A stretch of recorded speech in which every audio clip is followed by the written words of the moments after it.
ناظرین، حضرت بلال رضی اللہ تعالی عنہما جب ملک شام کے شہر حلب سے واپس مدینہ آئے تو مدینہ کے لوگوں نے آپ رضی اللہ تعالی عنہما سے درخواست کی کہ آپ ان کو حضور نبی رحمت صلی اللہ علیہ وآلہ وسلم کے دور میں سنائی جانے والی اذان سنائیں۔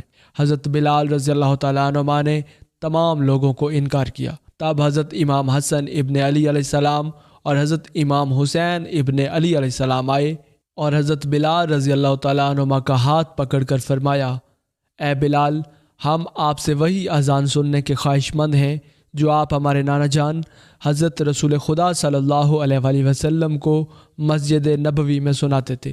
حضرت بلال رضی اللہ تعالیٰ عنہما کو انکار کا یارانہ نہ رہا، لہٰذا اسی مقام پر کھڑے ہو کر اذان دینا شروع کی جہاں حضور نبی رحمت صلی اللہ علیہ وآلہ وسلم کی ظاہری حیات مبارکہ میں کہتے تھے۔ بعد کی کیفیات روایات میں اس طرح آتی ہیں کہ جب آپ رضی اللہ تعالیٰ عنہما نے بلند آواز سے اذان کے ابتدائی الفاظ اللہ اکبر ادا کرنا شروع کیے تو اہل مدینہ سسکیاں لے لے کر رونے لگے۔ آپ رضی اللہ تعالیٰ عنہما جیسے جیسے آگے بڑھتے گئے جذبات میں اضافہ ہوتا چلا گیا۔ جب حضرت محمد مصطفیٰ صلی اللہ علیہ وآلہ وسلم کے کلمات پر پہنچے تو تمام لوگ حتیٰ کہ پردہ نشین خواتین بھی گھروں سے باہر نکل آئیں۔ سبھی یوں تصور کرنے لگے جیسے رسول خدا صلی اللہ علیہ وآلہ وسلم دوبارہ تشریف لے آئے ہیں۔ رکت و گریہ و زاری کا عجیب منظر تھا۔ آپ صلی اللہ علیہ وآلہ وسلم کے وصال کے بعد اہل مدینہ پر اس دن سے بڑھ کر رکت کبھی طاری نہ ہوئی تھی۔ ناظرین کرام، حضرت بلال رضی اللہ تعالیٰ عنہما سے ایک دفعہ کسی نے پوچھا کہ آپ نے پہلی دفعہ حضور نبی رحمت صلی اللہ علیہ وآلہ وسلم کو کیسے دیکھا؟ حضرت بلال رضی اللہ تعالیٰ عنہما فرماتے ہیں کہ میں مکہ کے لوگوں کو بہت ہی کم جانتا تھا کیونکہ میں غلام تھا اور عرب میں غلاموں سے انسانیت سوز سلوک عام تھا۔ ان کی استطاعت سے بڑھ کر ان سے کام لیا جاتا تھا، تو مجھے کبھی اتنا وقت ہی نہیں ملتا تھا کہ باہر نکل کر لوگوں سے ملوں۔ لہٰذا مجھے حضور نبی رحمت صلی اللہ علیہ وآلہ وسلم یا اسلام سے اس طرح کی کسی چیز کا قطعی طور پر علم نہ تھا۔ ایک دفعہ کیا ہوا کہ مجھے سخت بخار نے آ لیا۔ سخت جاڑے کا موسم تھا اور انتہائی ٹھنڈ اور بخار نے مجھے کمزور کر کے رکھ دیا تھا، لہٰذا میں نے لحاف اوڑھا اور لیٹ گیا۔ ادھر میرا مالک جو یہ دیکھنے آیا کہ میں جو پیس رہا ہوں یا نہیں، وہ مجھے لحاف اوڑھ کے لیٹا دیکھ کر آگ بگولا ہو گیا۔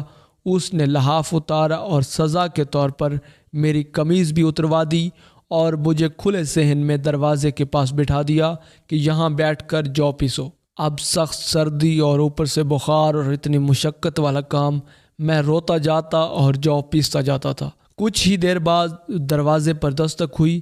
میں نے اندر آنے کی اجازت دی تو ایک نہایت متین اور پر نور چہرے والا شخص اندر داخل ہوا اور پوچھا کہ جوان روتے کیوں ہو؟ جواباً میں نے کہا کہ جاؤ اپنا کام کرو، تمہیں اس سے کیا ہے؟ میں جس وجہ سے بھی رہوں، یہاں پوچھنے والے بہت ہیں لیکن مداوع کرنے والا کوئی نہیں۔ قصہ مختصر کہ حضرت بلال رضی اللہ تعالیٰ عنہما نے حضور نبی رحمت صلی اللہ علیہ وآلہ وسلم کو کافی سخت جملے کہے۔ حضور نبی رحمت صلی اللہ علیہ وآلہ وسلم یہ جملے سن کر چل پڑے۔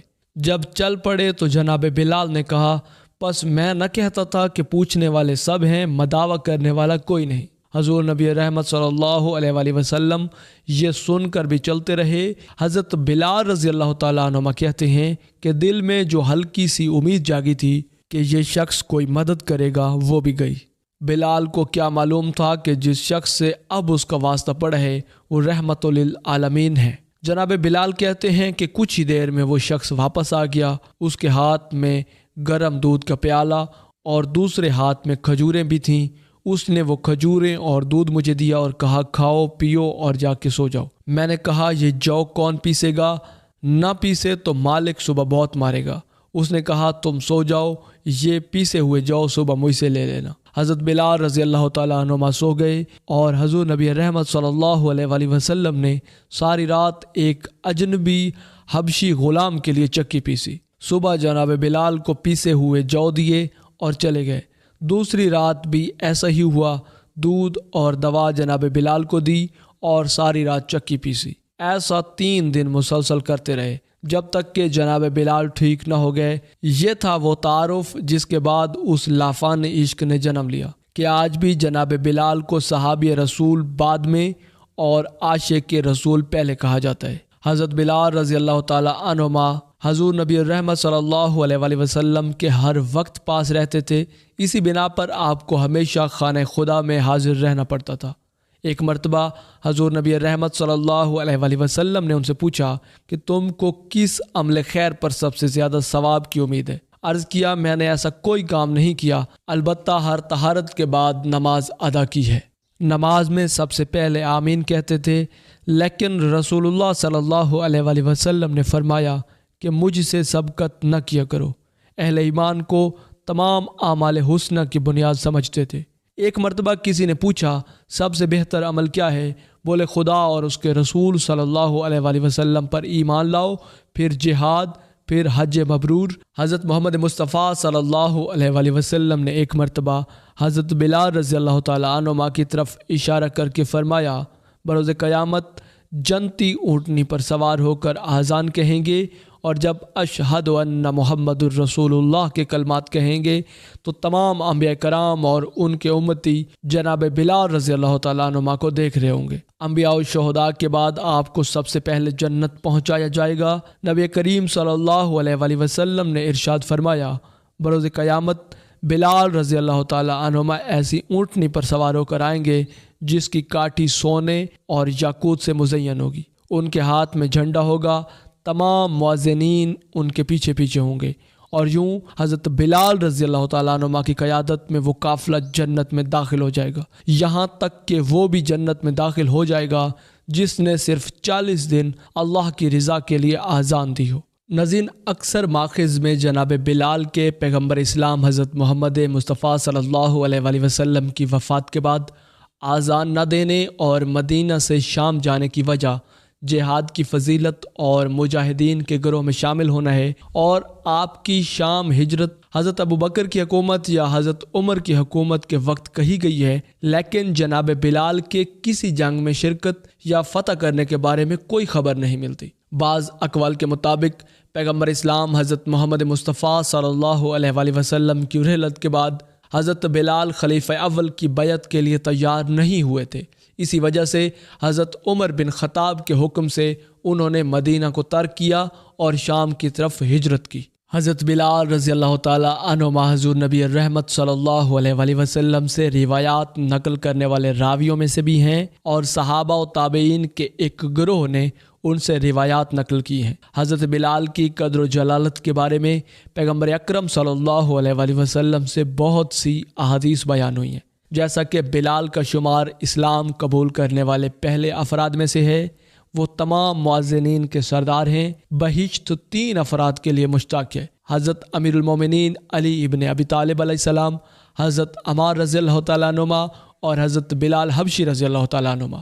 3 کالی رنگت کے افراد جنت کے سردار ہیں، لقمان حکیم، نجاشی اور بلال۔ حضرت فاطمہ سلام اللہ علیہا کے گھر کے امور میں مدد کرنے کی وجہ سے حضور نبی رحمت صلی اللہ علیہ وآلہ وسلم نے حضرت بلال کو دعا دی تھی۔ ناظرین، مفسرین کے اقوال کے مطابق حضرت بلال اور ان کے ساتھیوں کی شان و منزلت کے بارے میں قرآن مجید فرقان حمید میں یہ آیات نازل ہوئی ہیں۔